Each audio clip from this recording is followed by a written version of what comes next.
Hello, guys. We're here for a video. I don't have an intro. My name's Campo. This is Puttyman, With Gamer Papa Potheads. Parkinson's, whatever you Yeah. want to call him. Hello, Marty hello. McFly. Don't worry, guys. If you get links to my end, I have intros. He does. This is not a new show, but an old show that's new again. Yeah, that's And kind it's of here. migrated. Also, Exactly. look at my shirt, Putty. Oh my God, it's funny too. I actually saw that movie on the list when I was looking up stuff earlier, like the old Mighty Ducks. But anyway, we're not even talking about that. Okay. That's what this is. This episode of Talking Shit with Putty is we're going to be talking about five superhero / comic book movies that are underrated, underseen, underappreciated. Some of them are going to be bad, and it doesn't mean that we think they're good. It just means that we enjoy watching them. And some of them are going to be already good, but we just don't think enough people watch this movie. Yeah. So we're just going to start talking about things. Yep. So you want me to start with my you want to start with my number 5, which these are the movies that I feel weren't that popular or well known, but they have a love in my heart, and I think they're really good. That's the best way. Does that explain everything? Yeah. Okay. So for example, when I name this, a lot of people aren't going to know it for number 5, so that's why I put this in number 5. So for number 5, I put Tank Girl. Now, what is that, a movie? Yeah. Okay. So this is a movie that stars Lori Petty as Tank Girl. Okay. It's based on a comic book, and it's basically in this world, and it's a great movie. It's so great to watch, but it's basically in this world where there's no water. A meteor hit the world, and there's no water on the planet. And this government, I can't remember what government name is, basically took over all the water supply. And there's only one certain area that actually have no jurisdiction in that area. And that's where Lori Petty's character's in. Well, what makes this movie so great is she ends up getting taken prisoner by the guy. And she meets up with another girl that becomes the girl that ends up setting up the tank for Tank Girl to drive. Well, as they actually break out of jail, and they end up deciding to fight the guy. But the way they fight the guy is they meet up with these 5, no joke, 5 creatures that are mutants called the Rippers. And they're all kangaroos. And one of the kangaroos is Mother effing Ice-T. No joke. He is fully dressed in kangaroo makeup, and he's talking with the Tank Girl. He's like, you know, he's as slick Ice-T is, just as a kangaroo. And you have like a goofy kangaroo that ends up falling in love with Tank Girl, and of course she ends up stopping, and they stop the bad guy. But what made it so weird was spoilers.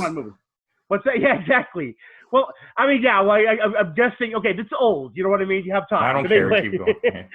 But my point to the whole thing is, it's one of those movies that it was low budget, but it had great special effects in it, and it definitely did not make it good in the box office. No one knew it existed. It had a comic run that was pretty good, and the movie was just enjoyable to watch. Now, it's all over the place, of course, but it's enjoyable because you have points where like these kangaroos start doing this dance seance to try to convince the girl to join the group, while like Ice-T's like, yo, I don't want her in this group, you know?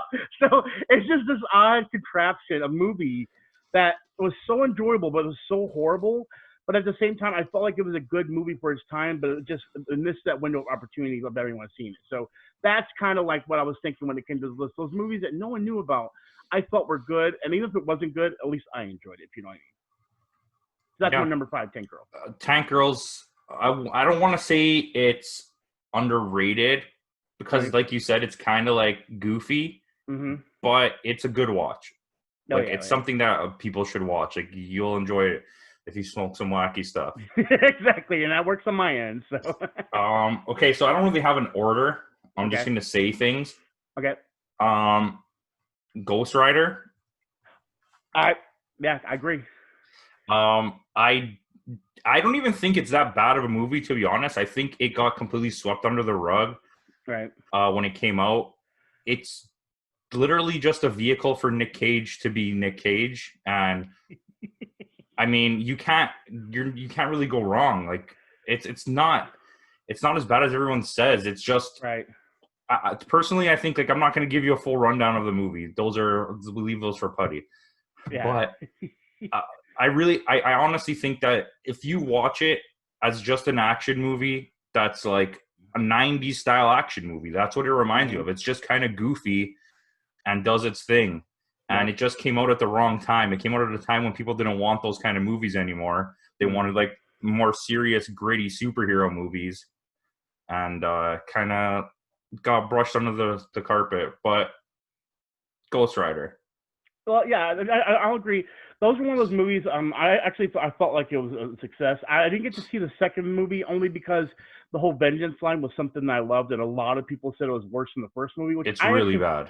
Yeah, and see, the thing is, the first movie I liked. Outside of, I'm not gonna lie, I did kind of laugh at the part where they had the CGI his chest, but at the same time he's there start doing the maniacal scream. Like him as Johnny Blaze was amazing until there was the really exaggerated parts of him screaming, kind of like with the Wicker Man kind of situation. You know what I mean? But when you look outside that part, I can even look at the Ghost Rider parts and everything. It's a good, solid movie. You know what I mean?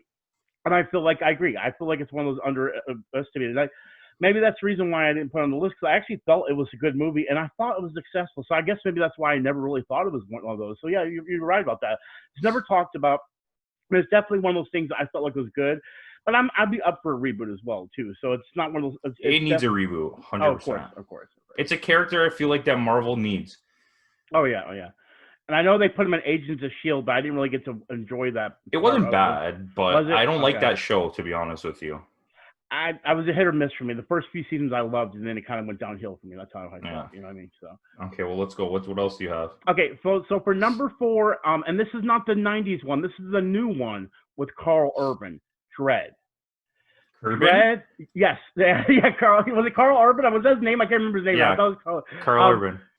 Dredd, oh my God, Dredd was amazing. Dredd was one of those films that, what made me mad about the original Judge Dredd was Sylvester Stallone, which, by the way, never watch it. That just gives a bad taste. I love that movie. Did you really? Here. Oh my gosh. It bothered me because I actually read the comics and everything. I actually got the comics from the local comic shop, and I felt special because it was like a gritty comic book, and he never took off his mask.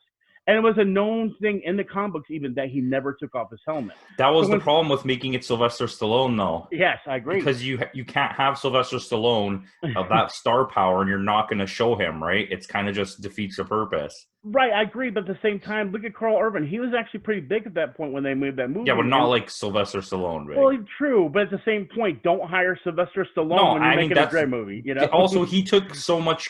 He demanded so much control of that movie. I know. Which was another big problem that they had, because the movie was meant to be a little darker, and the studio didn't like that it was dark, and then Sylvester Stallone didn't want to have to keep the helmet on, and it was But see, that's why I like Dredd though. Dredd had that dark approach.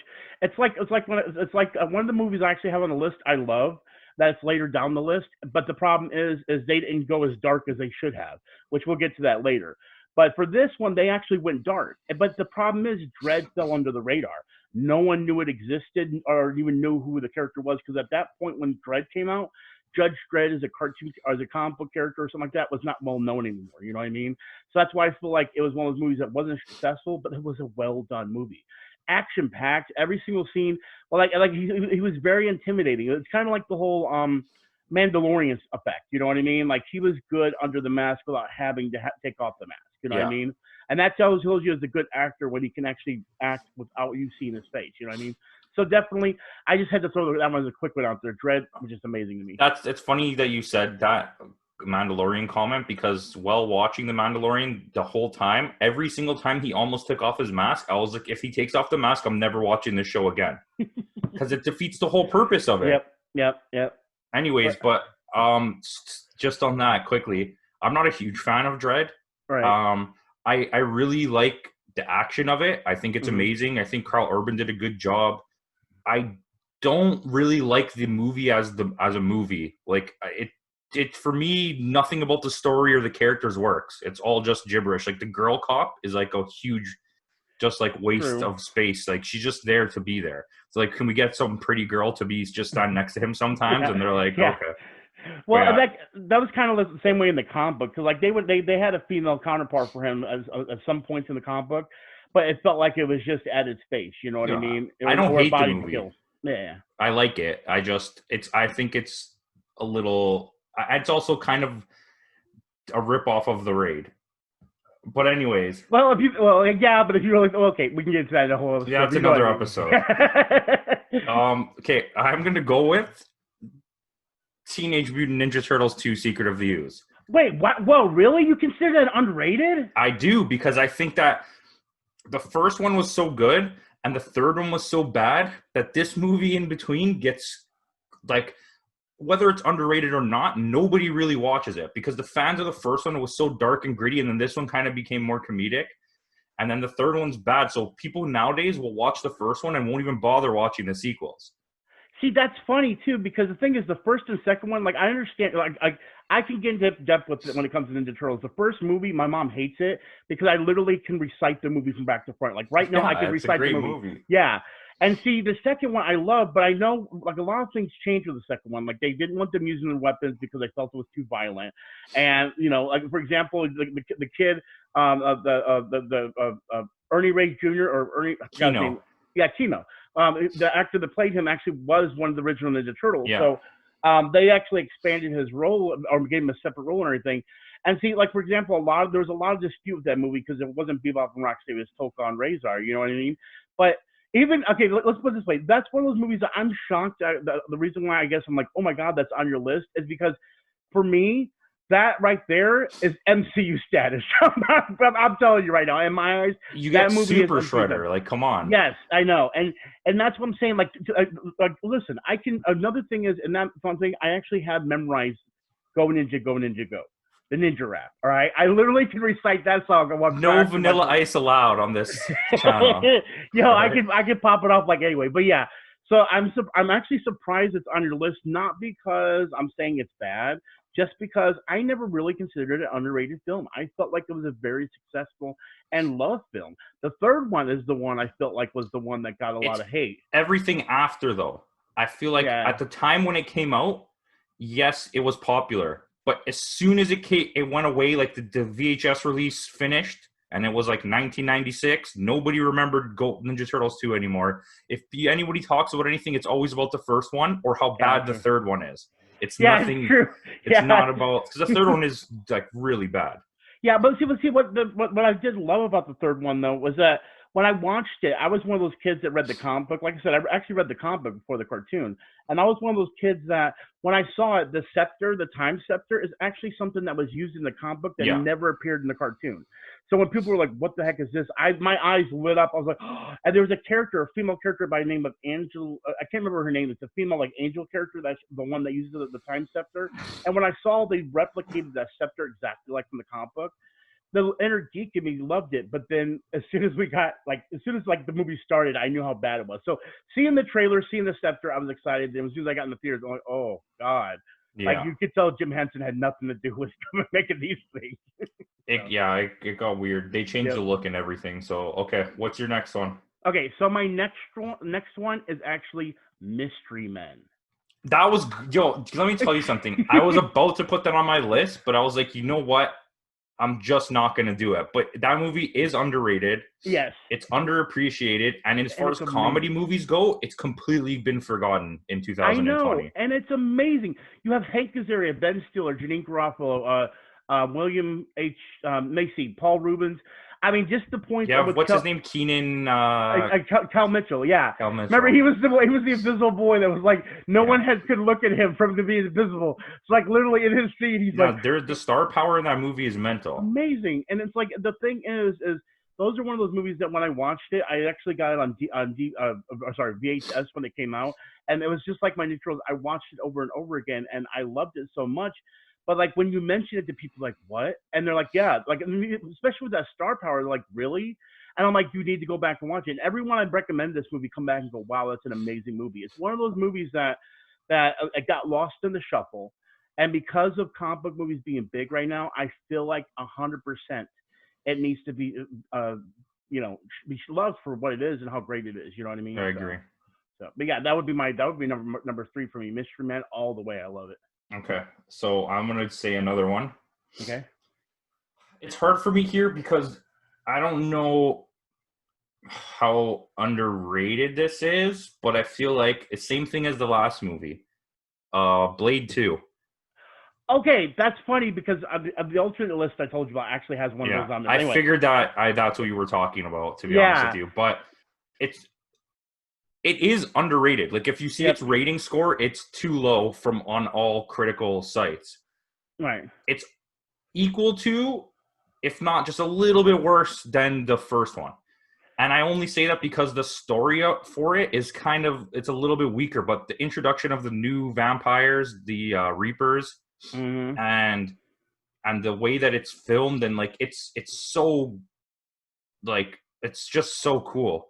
And there was so Yeah, much practical effects used, and like I want to say, I almost said Benicio del Toro, yeah, right. Guillermo del Toro, Well, yeah. and it's a really good movie, and it gets overlooked. And the thing with that series that happens a lot, like Ninja Turtles, a lot of people watch the first one and then Mm-hmm. never watch any other ones.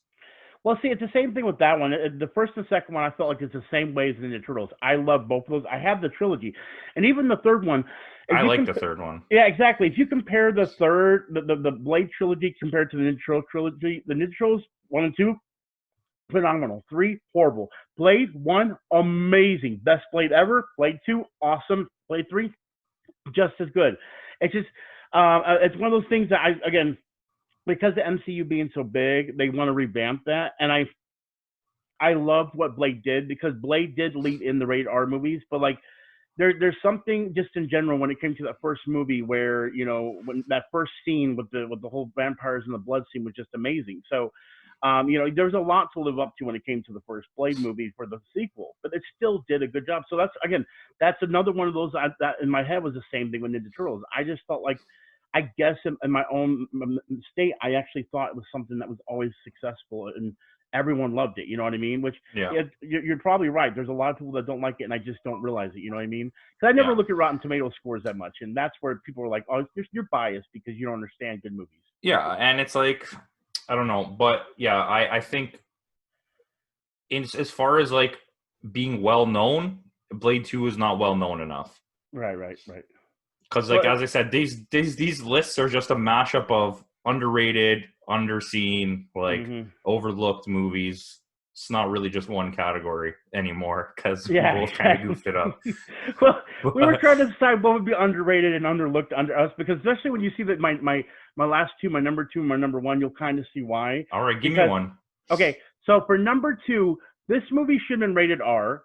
Apparently, they're going to reboot it, but even though it wasn't rated R, I freaking loved it. And that movie is Spawn. I actually love Spawn. Spawn was one of those movies that a lot of people were like, "Oh, I hated it. I hated the way it looked."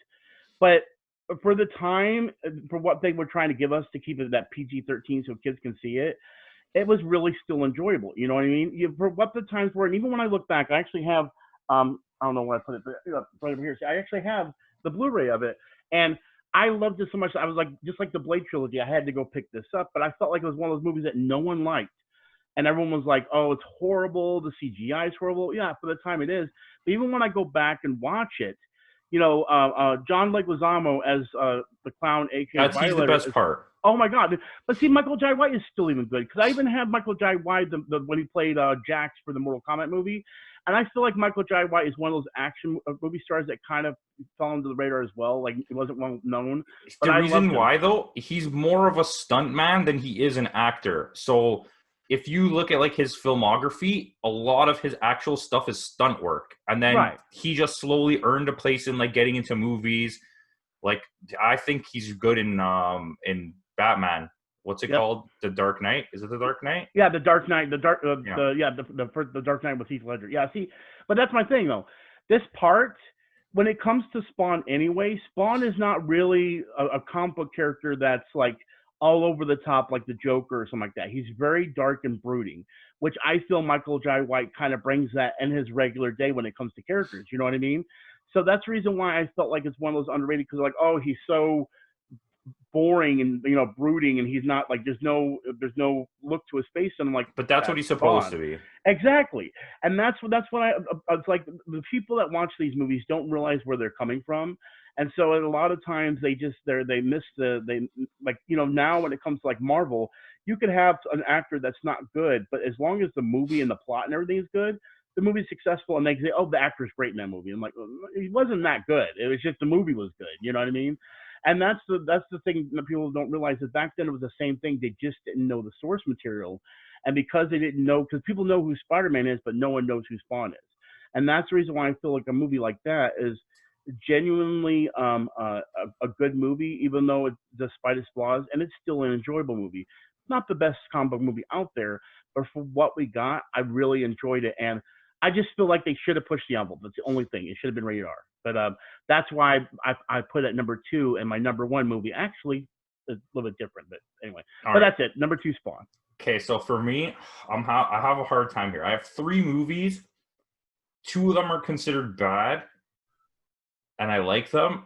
And one of them is like a movie that's good, but nobody like really saw it. Well, what do you do? Which ones do you want? Well, the one that you said that no one really saw probably is just like my number 1, and if it is that one, my mind's gonna be blown. That means you had the same thought process. So I'm just gonna go with that one right now because I have one more, and I'll save that one for the end. Okay, so what's that? For this movie is Super. Okay, that's not actually on my list, but I love that freaking movie. It's with Rainn Wilson and Ellen Page, and it's about a guy that thinks he's a superhero. And the whole movie is like, it's really good because it has a lot of superhero elements. It has some really good comedy, but it also has this thing of, is he or isn't he mentally unstable? Is he really a superhero, or is he just a crazy guy that's causing harm to people because he thinks that he's a superhero? And it's really well made, and it's criminally underseen. Like, I feel like if you like superhero movies at all, this is a movie you should watch because it's really well done. There's also another one kind of like it called Defender with Woody Harrelson, which is also really good. It's not on my list, but just shout out to that. I've actually seen that one too, but I forgot it because it's not one of those ones. Because Defender's good, but like Super is better. Yeah, and see, with Super's one of those movies that it's like I put it in the realm of like, I don't know if you ever heard of Kids. Well, a lot of people don't know the movie Kids. Yeah, I know that. But like, it's in that situation where it's like, it's that awkwardness to where it's so good because it has like the times, like the spoiler alert, I gotta say is like the times when Ellen Page is hitting on him. It's so weird and it feels so off because her young age and Rainn Wilson and everything. But it's just one of those things that because it's so odd, it gets you pulled in, and at the same time, that's where the whole thing with brain damage. It's like, is this guy just so messed up because of the beatings he's taken, the abuse he's taken, that's the reason why he's doing this? Yeah, and it's the funny part is, spoilers, she really likes him, and he's kind of like a childish mind, so he doesn't care that she likes him. He doesn't like her back like that. He doesn't understand why she likes him. He doesn't even really see it until like towards the end that this is what she wants, right? Like he kind of just sees her, he sees that she wants to fight crime and he likes that idea, so he wants her to help him, right? Yeah.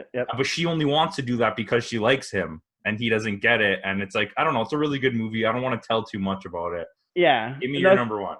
Okay, so my number 1 is actually a 90s movie. And if you notice, my movies are a lot old except for Dread. And this is a movie that got a cult following. Unfortunately, we lost the actor when he passed away, actually on set. And that movie is The Crow. This is what you're going with? This is too good. Number 1 for me, The Crow. The Crow, oh my God. It's actually a good movie. I had the soundtrack. I had the movie. I had the comic books. I was saturated with The Crow. The Crow is like quintessential grunge movie of the 90s. But it was so good. It is. It's actually a good movie. Yeah, and it's one of those movies that once you know it, you can never forget it. It's kind of fucked up because you for the first time ever, not first time ever, but like this was Brandon Lee's like big coming out, and he's so good in the movie, and you finally see his talent, and then he died like making the movie, and you never get to see him again, right? Yeah, and they made sequels that were, and this is where I was talking about the sequels. This is why I still added this, because the sequels, oh my God, they were horrible. They're so And bad.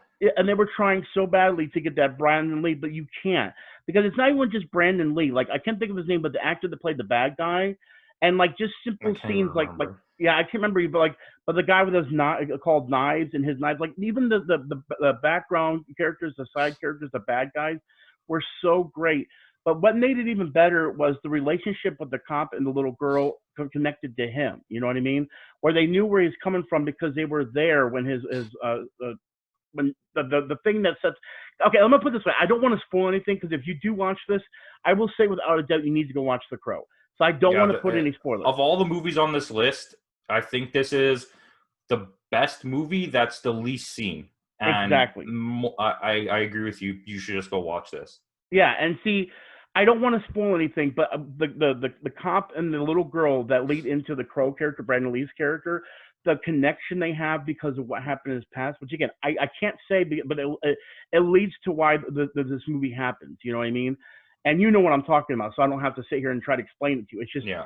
But my point to the whole thing is it made me sad to see Brandon Lee die, because if they were to continue with the character, I feel like if they were to continue it and do something, it could have at least been good with him, because it wasn't just it's his performance. You know what I mean? It's how he acted when it came to sad and anger. You know what I mean? It was very poetic. You know what I mean? It was kind of like one of those things where it's like, I feel like a lot of people would have actually seen comic books as being a good movie if they were aware this movie even existed. And people were aware because of him passing. But the problem is a lot of people don't know it's a comic book movie. And because it's so dark, a lot of people don't end up seeing it. A lot of people, I feel like a lot of people do actually know about this movie, but it's more because of the things surrounding it, the issues surrounding it, rather than the people have actually seen the movie. And I agree with that. Yeah. So yeah, that's why I had to put that number one. Watch it.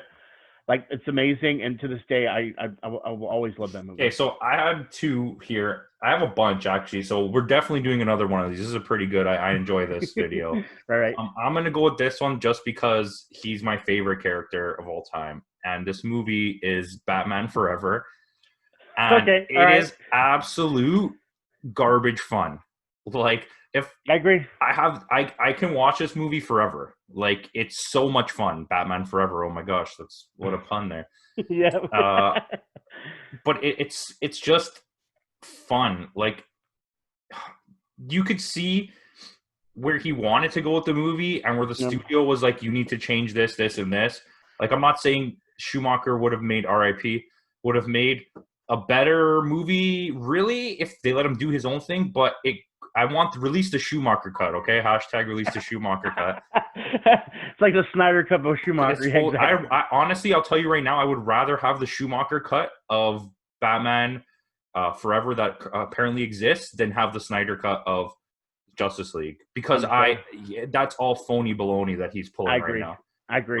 They're just trying to remake it to make it better. Yeah, like, you know a year later what everybody wants, and you're going to make the movie. You're going to pretend like that was your idea the whole time. Yeah, exactly. I'm done with you. You're already not a good director. I'm not going to lie, though. I still want to see it because they're going to fix it, but still. Anyway, go ahead. I mean, I still don't feel like it's going to be good. I feel like you're going to get a lot of fan service that we might like as fans, but it's not going to be much of a better movie. Yeah, I agree. Anyways, Batman Forever, the cast is stacked. Yeah, I agree. This is the movie where Tommy Lee Jones said that he will never work with Jim Carrey Jim Carrey ever again, yeah. Jim Carrey's great as the Riddler. Like, he's great.